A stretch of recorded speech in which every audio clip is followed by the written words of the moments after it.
Hello, everybody. Welcome to an episode of Clearly Communicate, where we take a deep dive into intercultural communication. My name is Alexis Pate. I'm your host, and I'd love to welcome one of my amazing good friends, Richard Narramore. Thank you so much for being with us, Richard. Hey, I'm so happy and excited to be here. Yeah, so basically, this is a three-part podcast series where we're just going to take a deep dive into communication styles and how we can learn to effectively communicate with other cultures around the world. So, Richard's going to be joining us today, telling us his point of view on communication and his experiences with it and any advice he can give us. I think we're just going to kind of define intercultural communications today. So, I'm going to start us out by reading a basic textbook definition of intercultural communication, and then we can kind of pick it apart, discuss it, tell what we think about it, and then we'll talk about Richard's background and what he's doing and all of that fun stuff. So basically, intercultural communication is the effort of developing relationships, friendships, and communicating effectively with people across cultures.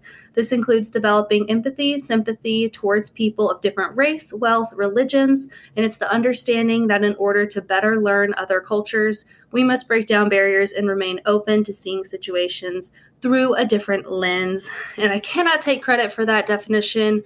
That is from my textbook. I go to the University of Florida currently, so that is from one of our textbooks we've been learning about. But that's basically the standard definition of intercultural communication. So, Richard, before we start talking about communication, tell us a little bit about you. Like, what's your experience with communication? How'd you get into this world?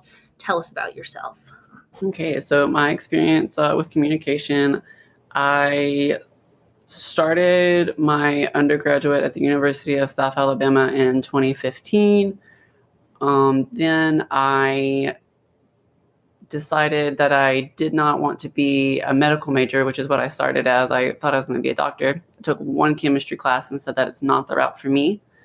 I knew that I had an affinity for writing and literature, so I thought that maybe I was going to be an English major, and I just happened to be walking past the communication department at the University of South Alabama one day, and I popped in, and I was fortunate enough that the chair of the department sat down and had a talk with me about what communication was and what you could do with the major and the avenues and routes that you could take with that. Communication was not something that was ever brought up when I was in high school as a career path or talked about. Of course, we knew what journalist was. It was just never expressed to me that that is what communication was, or that is what people went to school for in the terms of communication. So after I swapped my major to journalism, I did journalism for a year, and then I swapped my major from journalism to communication with emphasis in public relations. And that's what I stuck with and eventually finished with. Throughout my academic career at the University of South Alabama, I worked at the Vanguard, which was a school newspaper.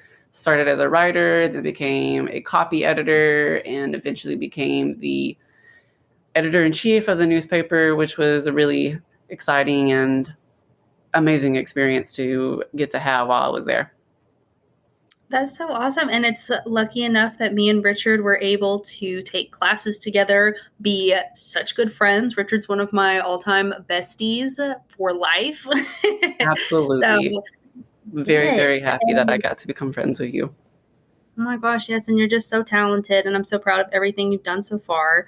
And when you were editor in chief of the Vanguard, I think you did such a good job of incorporating all the different voices that we had at South Alabama. You know, we have such a diverse group of students in Mobile. It's a huge international school. And so there's a ton of students that you had to consider when you were cultivating all these stories and making this paper for this audience that you created. And I'm just so proud of you. So just a couple quick questions. Oh my gosh, of course.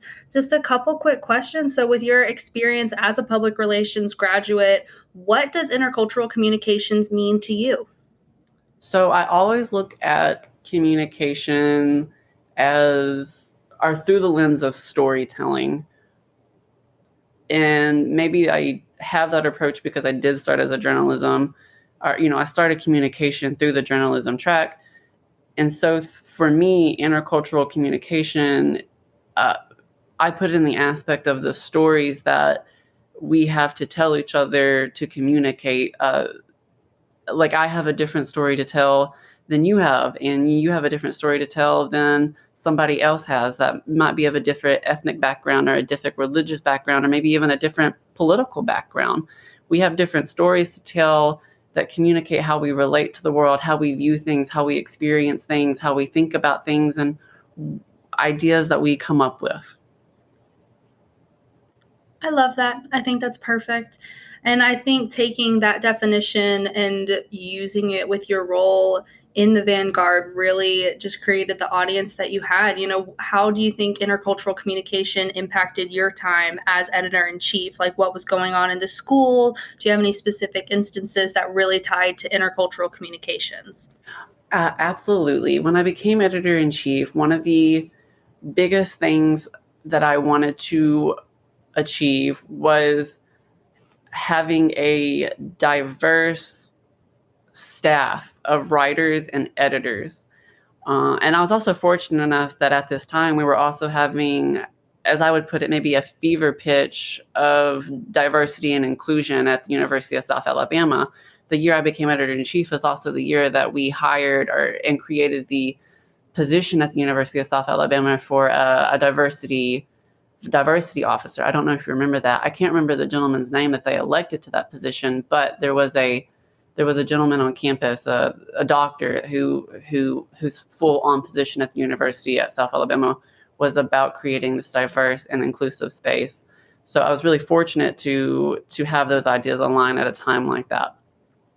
But I knew that that's what I wanted to do because I think that having staff members with different perspectives and different cultures and different experiences in lives allowed us to have stories that came from different viewpoints, ideas that came from different viewpoints, maybe editing, even at an editing aspect, like maybe this needs to be said this way, or this is going to land this way to this certain culture. We need to think about things this way. And I was very, very fortunate to be able to create that diverse staff.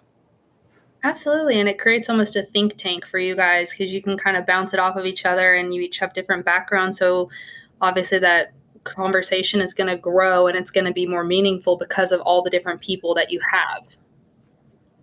Yes. Mm-hmm. So, yeah, absolutely. Can you tell us about tools that you and your team use to effectively communicate, maybe in times of conflict when people did have different opinions? How did you work to resolve that as a team? We always had very, very open dialogue. As editor-in-chief, I was very open to the idea of being challenged. If a staff member or a writer disagreed with my decision, I was definitely open to talk about that and have them elaborate and explain to me why they think something needed to be a certain way. Maybe they thought this one sentence that I wanted to cut, maybe it did need to stay. And I was always open for those discussions.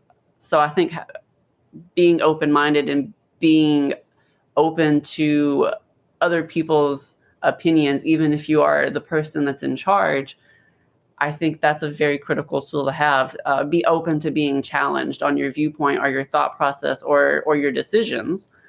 And being able to explain why you think you need to make that certain decision if you are the decision maker. We also always had open communication and dialogue in any staff meeting. If someone had an idea, I want you to pitch it. I don't care how you think it's going to sound to anybody else. If it's the idea that you have, let's hear it. Yeah, I think that's beautiful. And I think a lot of organizations on campus are starting to move in that direction. I think it got to a place where a lot of groups on campus would just have their one culture within a group, that one voice. Everyone was kind of uniform, and we're kind of branching away from that now. We're encouraging diversity. We're encouraging people to break down those barriers and communicate more effectively. And I'm really excited. And, I think that especially, for example, South Alabama with all the different cultures there, it's just a hub of possibility. People right. can. Yeah, and I think it's a really good place. And I completely forgot about the new diversity and inclusion position until you said that. But now I remember, and I remember there being a shift in the campus as well after that. After the diversity and inclusion position was created, there was so much more discussion open on campus, and you saw more groups being recognized, and more, like, even just something as simple as a homecoming parade. Like, it wasn't just the classic Greek life and alumni. It was all of a sudden you were seeing different cultures being represented. I remember the Holy Festival? Is that what the HOLI? Where they threw the colors? That is one of my favorite things that South Alabama did, and it's just stuff like that that recognizes the different cultures on campus. Something as simple as a Holy Festival where we're celebrating Indian culture. Right. I think a lot of the student organizations that were focused on African Americans, they also gained much more of a voice on campus around that time too, and that was really healthy and good for our university, especially during such a culturally tumultuous time for our nation. Absolutely. And I think I'm so grateful for that, because I think if I had gone to a different university, just me with my background, I grew up in a primarily white town. I was around very religious people. I had a very sheltered mindset going into college. And I remember at my freshman orientation, we had a very candid, open, honest conversation about the Confederate flag. And it was the first time in my life that I had been opened up into this conversation of something that's so controversial. And I was hearing all these different opinions, and it wasn't in a toxic, negative way. It was in a constructive, growing kind of way. And it was just such an eye-opening experience. And I think that was a turning point for me, where I was like, okay, wait, I'm into this whole like debating in a healthy way thing. Like, how can I do this as a career? Like, how can I continue to work with this? And I kind of think that's one of the things that led me into communications and into PR. Like, how can I, change people's perspective, or not even change people's perspective, but open their eyes and communicate with more people and learn more and expose people to different ideas. Absolutely. And I think that's one of the great things that you did as editor-in-chief. Thank you. Yes. And do you have any other comments, questions, concerns about intercultural communication before we wrap this up? No. Well, thank you so much, Richard, for joining us. I so appreciate you hopping on here and sharing your experiences with us and helping us define intercultural communication and what that means in our society. Thank you for having me. I'm so glad I got to be a part of this. Thank you. Yes, thank you guys, and join us again for part 2 of this 3-part series, where we're going to be diving into experiencing intercultural communication. We have Jim Gibbs joining us, who is with the Red Mountain Theater Company here in town. He's also with Magic City Acceptance Academy here in town, meaning Birmingham, Alabama, and he's going to tell us about his experience with intercultural communication as well. So we'll see you guys in part 2, and we'll catch that soon. Thank you guys so much, and thank you, Richard. Thank you. Bye.